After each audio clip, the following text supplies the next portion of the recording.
إن الحمد لله نحمده ونستعينه ونستغفره ونعوذ بالله من شرور أنفسنا ومن سيئات أعمالنا من يهده الله فلا مضل له ومن يضلل فلا هادي له وأشهد أن لا إله إلا الله وحده لا شريك له وأشهد أن محمدا عبده ورسوله صلى الله عليه وسلم. قال الله تعالى يا أيها الذين آمنوا اتقوا الله حق تقاته ولا تموتن إلا وأنتم مسلمون. We start by praising Allah subhanahu wa ta'ala, the Lord, the Master, the King of the seven heavens and the earth, and we send our blessings upon the Prophet Muhammad sallallahu alayhi wa sallam. So my dear respected brothers and sisters, I spoke 2 weeks ago when we spoke about the Surah Fatiha. And I mentioned that a lot of the children are now coming to the khutbahs because obviously they're off school now. And so I'd like to make it again more relevant, almost as if we're like doing a series of fundamentals in Islam and the origins of Islam. So last time we spoke about the Fatiha and why Allah has prescribed it to us 17 times a day, at least as a minimum. And so today I would like to discuss something that's also very important. And this is the origin of Islam. How did Islam come about? Why is it, we've got so many religions on the earth. Why did Allah pick Islam to be the final message? How did Islam come? And this is important for the young mu'min, the young believer, to understand why Islam is chosen as the last one. Where did Islam come from? Who was the message given to? All of these sorts of questions need to be answered for the young believers' faith to be strong. And not just for them to be thinking that, look, I was born in a Muslim family, that's why I'm a Muslim. No, you should understand why you are a Muslim. Where did Islam come from? And so we learn, when we look at history, and we look at all the prophets that came before, they all came with the same message. And the message was, follow the one true God, and follow the messenger at the time. They all came, with all the prophets that came, they all had the same message. Follow the one true God, and follow the message that came, follow the messenger that came. And so now, we look at the examples. Let's look at the example of Musa alayhi salam, for example. He came, normal human being, he came with a message. The same message that every Nabi before him came with. That to follow the one true Lord and the messenger that has come with the message. And so now he's come to the people. And at the time of Musa alayhi salam, the talk of the town was magicians, magic. This was the talk of the town. This is what was booming. The industry of magicianry was booming at this time. And so, they were the most highly regarded at the time of Musa alayhi salam, the magicians. And so now Musa alayhi salam has come with this new proposition to the people. He says to them, follow the one true God and follow me as the messenger of this God. So now instantly they are going to say, why should we follow you? How do we know you are speaking on behalf of this one true God, this one true God that you claim? So he had to come with something like a miracle or a superpower to show that he is speaking on behalf of Allah subhanahu wa ta'ala. So Allah gave him what? The miracle of being able to deal with magic, in the sense of him parting the sea, bi'idhnillah, him throwing his staff down and it becoming a snake, bi'idhnillah. All of these things, the people start to believe that, look, this is beyond the realms of magicianry. Surely he's speaking on behalf of Allah subhanahu wa ta'ala. So the first people to follow him were who? The magicians, because they realized that what he is doing is far beyond what we can do. This is something profound. So they followed the message.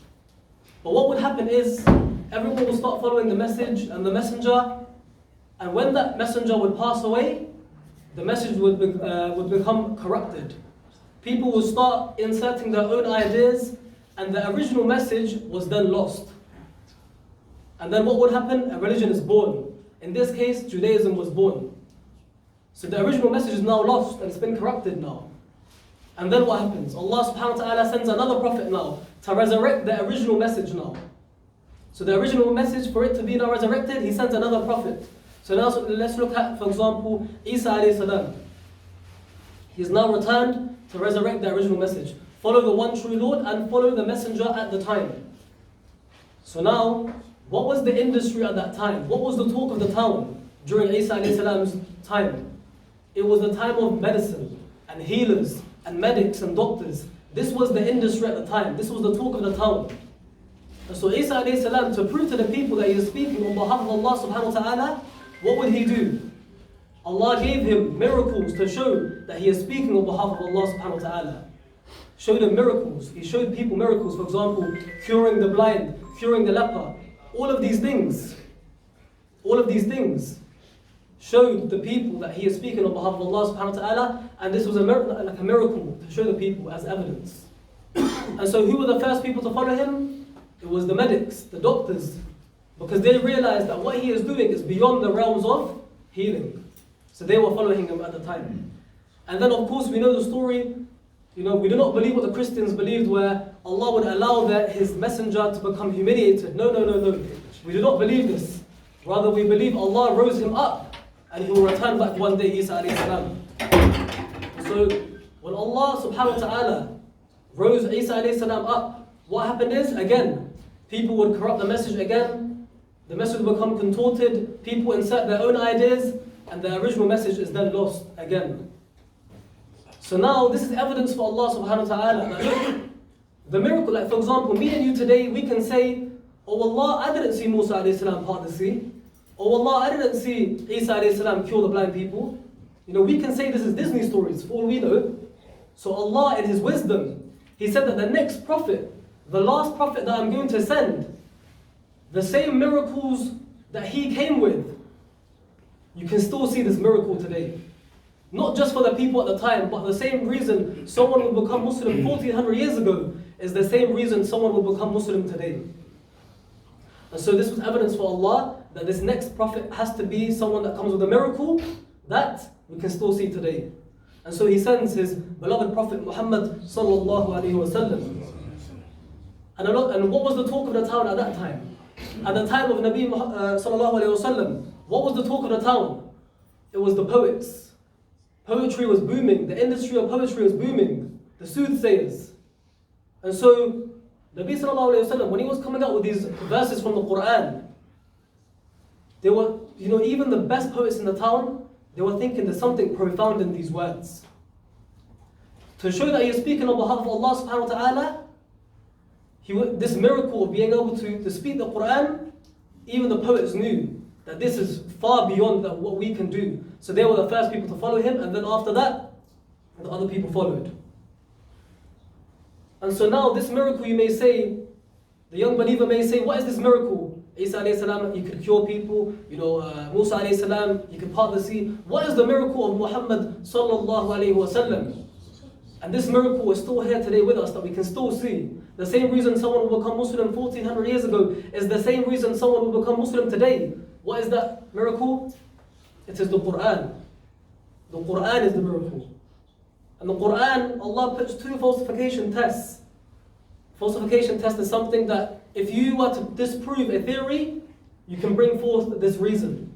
And so He says, He challenges first the Arabs. He says, if this was not from Allah subhanahu wa ta'ala, then produce something like it. And this is a challenge to the Arabs at the time.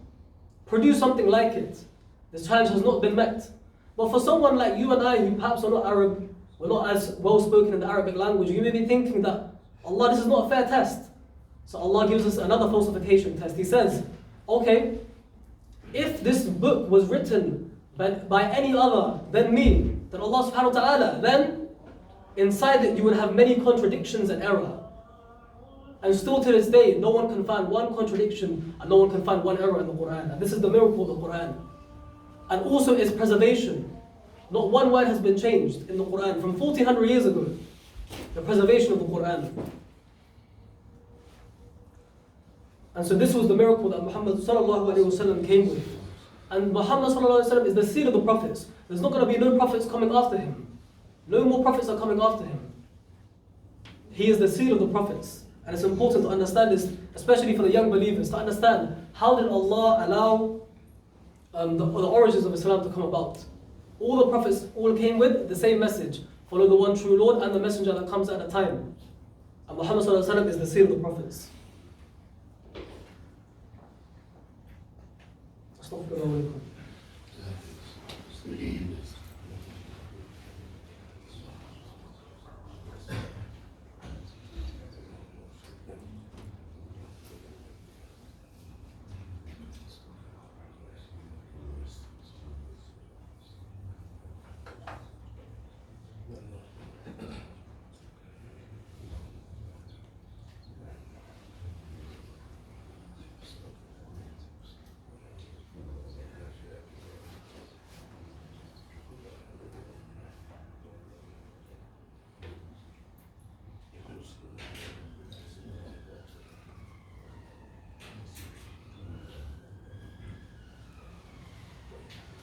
Alhamdulillah, wassalatu wassalam ala Rasulillah.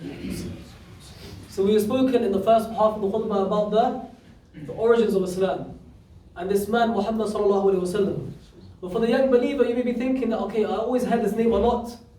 Who really is Muhammad sallallahu alayhi wa sallam? Who really is this man? Why did Allah pick him out of everybody else in the world? And you may be even thinking that, why did Allah pick all of those prophets? Why is there no more prophets now? Why did Allah pick these specific people? And Allah in the Quran, He uses the word for choice. And it's called yastafi. And yastafi is actually, linguistically, if you actually learn what it is, it means that Allah has chosen because He wants to. You don't get to ask Him why. This is something that we do not know. It's Allah's choice, and Allah has chosen these people. And so this Muhammad sallallahu alaihi wasallam, how did this prophet look? How was he described in terms of the hadith? The Sahaba used to describe the Prophet sallallahu alaihi wasallam as he had a round face, like the moon, and he had large eyes that were jet black, and he had high cheekbones, and everything about the Rasulullah sallallahu alaihi wasallam, it used to be like in the middle, meaning that he was neither too tall, neither too small, but he was inclining towards height, and it wasn't difficult to look at him sallallahu alaihi wasallam. His hair was jet black, and it was neither curly nor wavy, and he had long eyelashes, and he had arched eyebrows with a gap in between, and he had bright white teeth, sallallahu alaihi wasallam. Sahaba used to describe his teeth as if they were hailstones. And he had a big beard. And the Sahaba used to say, when he was reading Quran, when he was leading the prayer, he was a few rows ahead of us. When he was reading Quran, his beard was that long you could see it hitting his chest as he would recite the Quran, sallallahu alaihi wasallam. He had a black beard with some grey hairs in it. The Sahaba narrate that he had very broad shoulders, meaning that he was very athletic and very physically strong. And the Sahaba also mentioned that he had a flat stomach. Even in his old age, his stomach would never protrude his chest. And really, why would it? Why would it? When you look at the hadith, imagine Aisha radiallahu anha, the mother of the believers, she is saying now to her nephew Urwa, and she's saying that we used to watch the full moon, then the full moon, then the full moon, until 2 complete months would pass by, and not a single flame, no cooking, no boiling in any of the houses of Allah, in any of the houses of Rasulullah. For 2 consecutive months, not a single flame was lit in any of the 9 houses of Rasulullah. So Urwa, naturally, is going to ask, "Oh auntie, how did you guys survive? What did you guys eat? What did you drink?" And she says, "Al-aswadan, al-tamru wal-ma." We lived off dates and water for 2 consecutive months. If Rasulullah spoke, you heard him. And he never spoke too much, and he never spoke too little. And if he spoke, you understood him completely. And Sahaba, they describe him, they say, he used to always be smiling, always be smiling. And if you shook your hand, he would not remove his hand until you removed your hand. Sallallahu alaihi wasallam. And the Sahaba now, imagine they gathered, imagine this hadith, they gathered now, and they are asking the mother of the believers, Aisha radiallahu anha, and they ask her, what is the character of Nabi sallallahu alaihi wasallam? And she says, do you people read the Quran? And they say, yes, we read the Quran. She says, he is a walking manifestation of the Quran. A walking manifestation. And I really think of this hadith, and I think Allah is the most just. Why? Because when we look at perhaps other religions and other faiths, who really is their role model? For example, the Christians, they may believe, oh look, Jesus is my role model. But when you really look into the Bible and whatnot, you understand that he wasn't ever a leader, he wasn't even in power, he was only there for a few years, there's not much about his life. And even him, they believe he is God. How can you be like God? Right? This is what they believe. You look at Judaism, do they really have a role model? But we look at Islam, and Allah, because He is the most just, He has given us the best role model to look up to. So for those young believers, when you look up to those people in sports or whatever it may be, yes, of course, you can look up to those people, but understand, our original role model, the best role model you can ever replicate is Nabi sallallahu alaihi wasallam. He is our role model. He is the best in every single department. And Allah, because He is the most just, yes, He has given us the Quran, but who teaches us how to use the Quran in its right way? It's Muhammad sallallahu alaihi wasallam. So when you follow his sunnah, and when you look at him as a role model, understand you are following the best role model. And it is also important to note that we should hold on to the rope of Allah subhanahu wa ta'ala, meaning the Quran. Allah described the Quran as the rope of Allah subhanahu wa ta'ala. And so the Sahaba, they continue, they would describe his haya. They would describe his haya as a virgin woman behind her veil.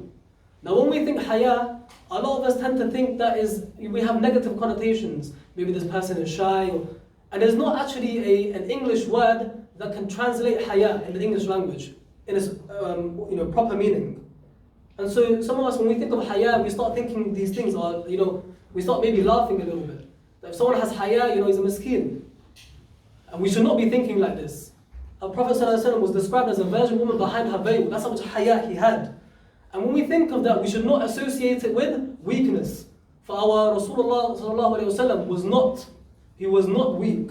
Imagine, I want you to picture this with me. Imagine the Sahaba are saying, they're narrating, they're saying, that when the battle used to get so intense, when we were on the battlefield, and the battle became so intense where we couldn't take it any longer, we couldn't fight anymore, we would go behind Rasulullah sallallahu alaihi wasallam just to get a breather, just to get a breath, while Nabi sallallahu alaihi wasallam would continue fighting.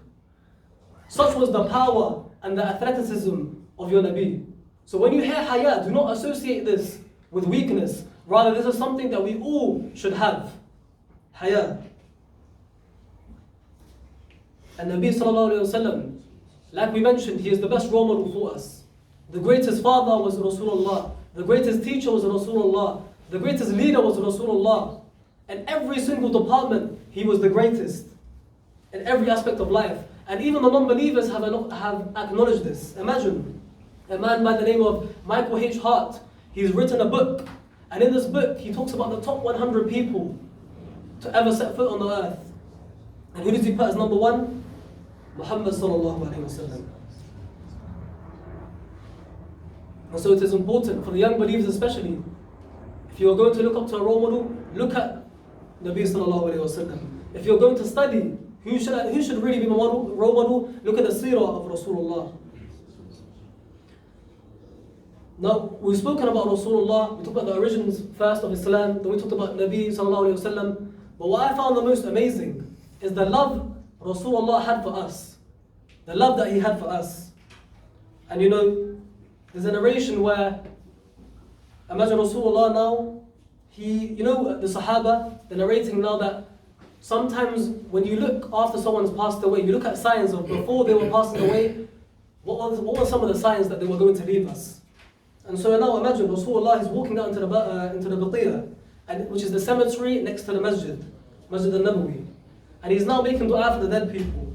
And then he turns to the Sahaba and he says, I long to see my brothers. And the companions, naturally, they're going to be thinking, oh Rasulullah, what are you talking about? I long to see my brothers. Aren't we your brothers? And he says, no, you are my companions. And naturally, when I'm reading the hadith and whatnot, you get these ideas that, imagine being a Sahabi at that time, right? And Rasulullah saying that we're not your brothers, we are companions. You'd be thinking all sorts of things. That we've been through wars with you, we've lived with you, and we're not your brothers. So they ask him, who are these brothers that you are talking to? That you are referring to? And he says, they will come after me. They will believe in me, yet they haven't seen me. And one of them will give up everything he owns and all of his family members just to lay eyes on me. He says, I long to see my brothers. And the Sahaba then say, oh Rasulullah, how will you recognize these brothers? And look at the analogy he gives. He says, if you had a black horse, and that horse had a white face and white feet, and you lost it amongst other black horse, would you not recognize that horse? And they say, yes, Rasulullah, we recognize that horse. He says, this is the same way. The same way you recognize that horse, I will recognize my brothers. For the markings of the wudu that they make will be the markings of nur on the Day of Judgment. Such was the love of Nabi sallallahu alaihi wasallam for us. But this next bit, really, this is what really portrays the love Rasulullah had for us. Imagine now, every prophet is given one dua. Every prophet is given one sort of get out of jail free card. That you put this card on the table and Allah subhanahu wa ta'ala instantly answers their dua. Right? And every prophet before Nabi sallallahu alayhi wa sallam used their card. They used their card. Apart from Muhammad sallallahu alayhi wa sallam. So sometimes you get these questions, "Oh Prophet of Allah, why didn't you use this card? All the trials and tribulations and tests that you went through, all those hardships. If they were really that hard, Nabi sallallahu alayhi wa sallam, why didn't you just put that card on the table and Allah would have answered your dua? Yet you held on to it. Were you concerned about yourself? Did you think you're not going to enter Jannah? When Allah said, Allah has guaranteed you, Al-Maqam al-Mahmud has been promised to you, yet you still held on to this card. Are you doubtful? Are you concerned perhaps about your Sahabi Abu Bakr? You said, Rasulullah sallallahu alayhi wa sallam, you said that I can pay back every single person that's done me a favor apart from Abu Bakr. Allah will pay him back. Are you concerned? Did you leave that card for him? Did you leave that card perhaps for your daughter Fatima? Were you worried about her? Allah has said that she will be the queen of the women of Jannah, in Jannah. And even the Sahaba, you didn't use it for them either. Allah says in the Quran, I am pleased with them and they are pleased with me. Again, I'm struggling to understand why Rasulullah did not use this card when he went through all of those struggles. Imagine in Uhud, imagine many Sahabis died in that battle. Even his uncle, Hamza radiallahu anhu, was killed as well in that battle. Not only killed, he was absolutely butchered. Imagine him took a bite from his liver and spat it on the floor. And he went through so much pain for his uncle Hamza when he seen him like that in that state. That imagine in certain narrations, he prayed janazah 70 times. Such was the pain he was experiencing. 70 times until Allah subhanahu wa ta'ala sent Jibreel alayhi salam to come down and say, "Oh Prophet of Allah, relax. It has been written on the arsh of Allah. Hamza, asal Allah wa Rasuluh." So, O Prophet of Allah, if you are so concerned, take out this card and use it. Use this one dua that you need. Even all of his children passed away apart from Fatima. Again, he hasn't used the card. So who did he leave this card for? Who really did he use this card for? He says, I held on to it for a day where all of humanity will run to Adam alayhi salam. Imagine that day which is 50,000 years long. That day where there's no running away from Allah subhanahu wa ta'ala. خَاشِيَةً أَبْصَارُهُمْ تَرْحَقُهُمْ ذِلَّةً ذَلِكَ الْيَوْمُ الَّذِي كَانُوا يُوعَدُونَ. That day there is no escape, my brothers, on that day. People will be intoxicated, but they are not intoxicated. Such is the severity of that day. And he says, on that day I will go and I will prostrate to Allah subhanahu wa ta'ala like I've never prostrated before. And I'll praise him like he's never been praised before. And Allah will ask me to raise your head and intercede, and it will be accepted. So he won't ask for his wife, his children, no, none of these people. And he will say, Ummati, Ummati. Because there will come a day where people like you and I will need every bit of that dua, every bit of that card. And he has saved it for that day. Such was the love of Nabi sallallahu alayhi wa sallam for us. That even despite all of those hardships, he saved it for us on that day. Sallallahu alayhi wa sallam. So when we are looking at role models, my brothers and sisters, it's important to understand that we look at Nabi sallallahu alayhi wa sallam. I would also like to mention that, of course, with the current state of affairs, with what's going on as well, with all of these marches that are going on, it's important for me to mention this as well. One of my sort of roles as a khatib is to sort of advise the people on what they should be doing. And I spoke with Shaykh Umar in length about this. And we've seen the many marches that have been planned, right? And we've seen videos of khatibs and imams and scholars saying that Muslim men should try not to engage in extreme behaviors like the far right, which is of course is correct.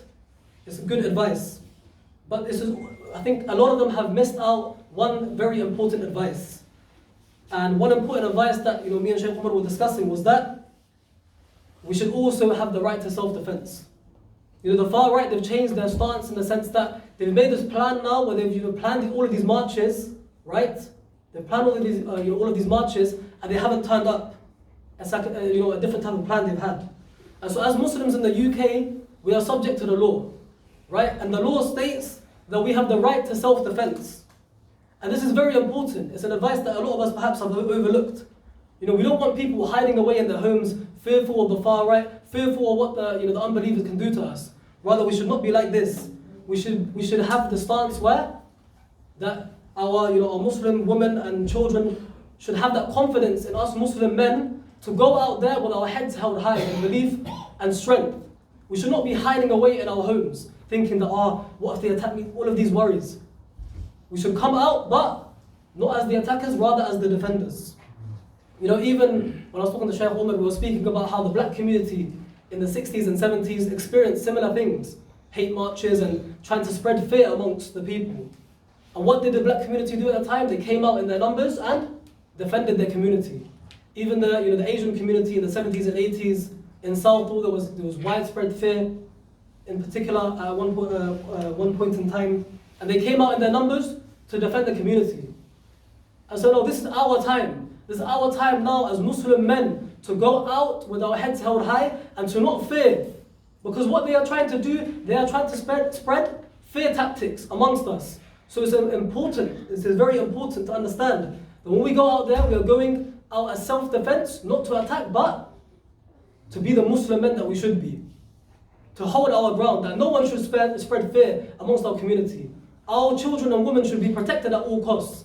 We do not hide in our houses, brothers and sisters. And this is one of the advices that I'm stressing the importance of, because as every community have their men, and we are the men of the Muslim community. So we need to stand out in our numbers as well. And we shall not walk around fearfully, and we will defend ourselves. And perhaps even for some sisters that are going out, right, they should perhaps maybe set up some WhatsApp groups or something like this, where if they do encounter a problem, they can drop a message into the group, and the people of the area can sort of come out in their numbers to defend the vulnerable.